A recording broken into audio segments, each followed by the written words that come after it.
হঠাৎই উত্থাল বাংলার রাজনীতি। আইপ্যাক প্রধান প্রতীক জৈনকে ঘিরেই তদন্ত যত গভীর হচ্ছে ততই বাড়ছে অস্বস্তি তৃণমূল শিবিরে।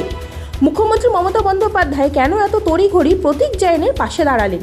কেন তার সঙ্গে দেখা গেল কলকাতা পুলিশের শীর্ষকর্তার উপস্থিতি? অবৈধ অর্থের লেনদেন তবে কি সত্যি রাজনৈতিক অন্দরে ঢুকে পড়েছে? এই অর্থ কি ভোট প্রভাবিত করতে, গণতন্ত্রকে প্রশ্নের মুখে ফেলতে ব্যবহার হচ্ছিল?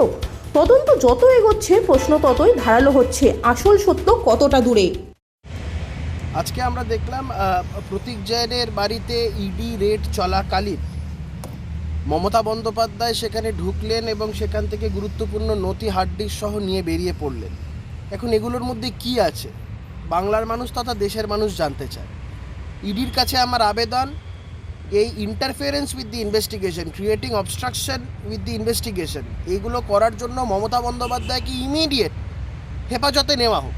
এবং মমতা বন্দ্যোপাধ্যায় এই ধরনের কার্যকলাপ করছেন যাতে আলটিমেটলি মানুষের মনে তো একটা সন্দেহ দানা বাজছে যে মমতা বন্দ্যোপাধ্যায় কী নিয়ে গেলেন। হঠাৎ করে একজন মুখ্যমন্ত্রীকে একটা কেন্দ্রীয় একটা তদন্তকারী সংস্থা তাদের একটা রেড চলাকালীন মুখ্যমন্ত্রীকে সেই জায়গায় কেন যেতে হচ্ছে এবং সেখান থেকে ফাইলপত্র হার্ড ডিস্ক সহ কেন আনতে হচ্ছে, এটা আজকের দিনে দাঁড়িয়ে একটা বৃহৎ প্রশ্ন।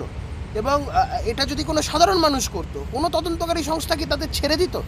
আমার মনে হয় কেন্দ্রীয় তদন্তকারী সংস্থা এনফোর্সমেন্ট ডিরেক্টরেটের উচিত মমতা বন্দ্যোপাধ্যায়কে গ্রেপ্তার করে মমতা বন্দ্যোপাধ্যায়কে কাস্টাডিতে নিয়ে ইন্টারোগেশন করা এবং মমতা বন্দ্যোপাধ্যায় যে ফাইলপত্র বা হার্ড ডিস্ক নিয়ে বেরিয়ে এসেছেন সেগুলোকে বাজেয়াপ্ত করা।